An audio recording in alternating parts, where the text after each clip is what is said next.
నేను 30 కోట్ల రూపాయలు నిధులు ఇచ్చి రోడ్డు పనులు మొదలుపెట్టి చేయిస్తే ఇప్పటికీ అవి పూర్తి చేయలేని స్థితిలో ఉన్నాం. ఎన్నికల ముందు ఏదో చెప్పిన మున్సిపాలిటీ ఎన్నికల ముందు ఇది పూర్తి చేయిస్తా, నేను మొత్తం చండూరునే ఒక సుందరంగా దిద్దుతా అని చెప్పినావు. చండూరు ఎన్నికలలో ఏం చెప్పినావు?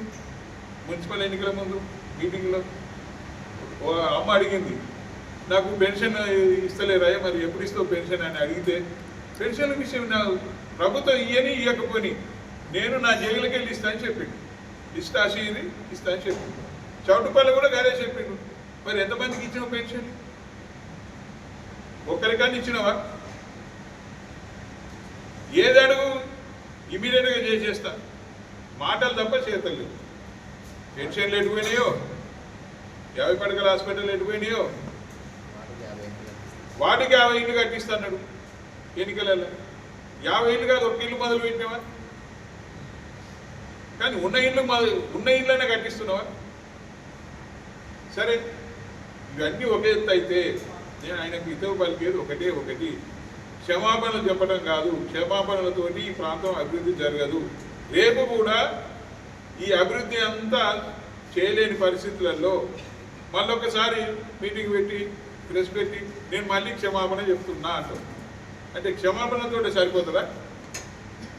ఇట్లా క్షమాపణలు చెప్పుకుంటే పోయేవాడితో పని ఏమవుతుంది? ఆఖరికి మిగిలేది పొల్లు మాటలు మాట్లాడే ఓకే ఏమంటారు, ఇదివరకు చెప్పేది ఏది మాటలు పొంగనాల పోసేయా అనేది. మరి పొంగనాల పోసేయాలక మిగిలిపోతావా, లేకపోతే ఇప్పుడు క్షమాపణల ఎమ్మెల్యేగా మిగిలిపోతావా? క్షమాపణలు చెప్పడం అది పెద్ద గొప్ప పని అనుకుంటున్నావు నువ్వు. కానీ నువ్వే నీ ప్రభుత్వాన్ని పని జరగడం లేదని స్వయాన ఒప్పుకున్నావు. ఆ ప్రభుత్వంలో పని చేయనప్పుడు నీ ప్రభుత్వాన్ని నువ్వు ఎందుకు హెచ్చరిస్తలేవు? నీ ప్రభుత్వం మీద నువ్వు మాట్లాడ. ఒకసారేమో నేను ప్రతిపక్ష సభ్యుల లెక్క మాట్లాడతాను, మొన్ననేమో మళ్ళీ క్షమాపణ చెప్తా అంటావు. ఈ ప్రభుత్వంతో పని అయితే లేదు అంటావు. ఇలా ఈ ప్రభుత్వం రైతులను యాచకుల్లాగా తయారు చేస్తూ ఉన్నది. ఈ ప్రభుత్వము ఈ రైతాంగాన్ని అసలు పట్టించుకోవడం లేదు. ఈ ప్రభుత్వం రైతు వ్యతిరేక ప్రభుత్వము. ఈ ప్రభుత్వము రాక్షస ప్రభుత్వం లాగా రాక్షసానందం పొందుతూ ఉంది. రైతులందరూ కూడా, ఈ ప్రజలందరూ కూడా బాధపడతా ఉంటే రాక్షసానందం ఎన్నో రోజులు పొందలేరు. ఇప్పుడు ఇక రాబోయే రోజులలో ప్రజలందరికీ అర్థమైపోయింది. ఇప్పుడు ఎట్టి పరిస్థితులలో మళ్ళీ కాంగ్రెస్ పోవాలి, బీఆర్ఎస్ రావాలి, రేవంత్ పోవాలి, కేసీఆర్ రావాలి అనే దాంట్లో ప్రతి గ్రామంలో ప్రతి దగ్గర కూడా ప్రతి ఒక్కరు కూడా నోట్లకి వెళ్ళే మాట గదే. ఇవాళ పెట్టిన పొయ్యి ఉంది, కట్టిన ఇల్లు ఉంది. దాంట్లో కూడా మీరు సరైన ఈ వ్యవహారం చేస్తలేదు. అంటే మీకు వ్యవస్థను నడపడం చేతనైతలేదు. ఇక్కడ ఉన్న ఎమ్మెల్యేకి అయితే అవగాహన రాజకీయం ఉన్న ఎమ్మెల్యే ఏ మాత్రం అవగాహన లేదు, సమస్యల మీద అవగాహన లేదు. ఇక ఈ ప్రాంతం మీద అసలే ఎక్కడ ఏమున్నది అనేది, ఈ ప్రాంతం గురించి అసలే తెలియదు.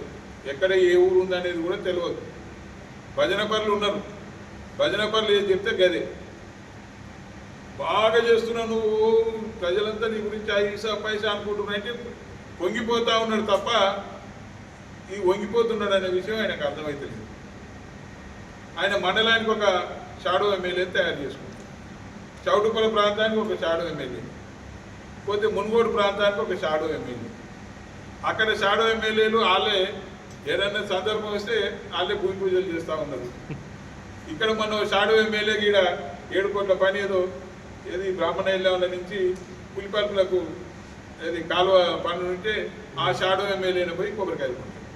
మరి ఉన్న ఎమ్మెల్యే ఏం చేస్తుండో నాకైతే ఏమర్థమవుతలేదు. మరి ఈ షాడో ఎమ్మెల్యేలకు ఒక చెప్తే అయిపోతుంది, ఈ చండూరుకు వస్తే ఒక షాడో ఎమ్మెల్యే. ఈ షాడో ఎమ్మెల్యేల వల్ల ఈ ప్రాంతానికి తీవ్రమైన నష్టం జరుగుతూ ఉంది, అభివృద్ధిలో వెనుకబడుతూ ఉంది, సమస్యలకు పరిష్కారం దొరకడం లేదు. ఈ షాడో ఎమ్మెల్యేలను నమ్మి ఉన్న ఎమ్మెల్యే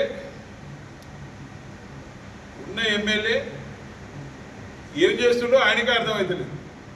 కాబట్టి ఎమ్మెల్యేకి ఒకటే నేను మనవి చేస్తూ ఉన్నాను, ఇప్పటికైనా మొన్ననే చెప్పిన, అయ్యా నువ్వు పెళ్ళిలేమో నువ్వు తిరుగుతున్నావు, కళ్ళాలేమో నేను తిరుగుతున్నాను, అది అందరికి అర్థమైపోయింది.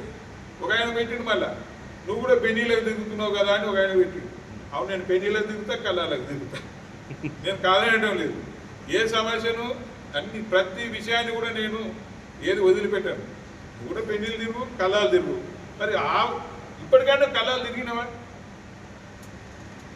కళ్ళాలకు పోతే రైతులు ఎగబడతారని క్షమాపణతో దాన్ని సరిపెట్టుకున్నావు. క్షమాపణలో ఎమ్మెల్యేగా మిగిలిపోకు. ఈ ప్రాంత అభివృద్ధిలో నువ్వు పార్టిసిపేట్ అయ్యి ఈ ప్రాంత అభివృద్ధిలో కొంత భాగమైన నీ పాత్ర ఉంటుందని నేను భావిస్తూ ఉన్నాను.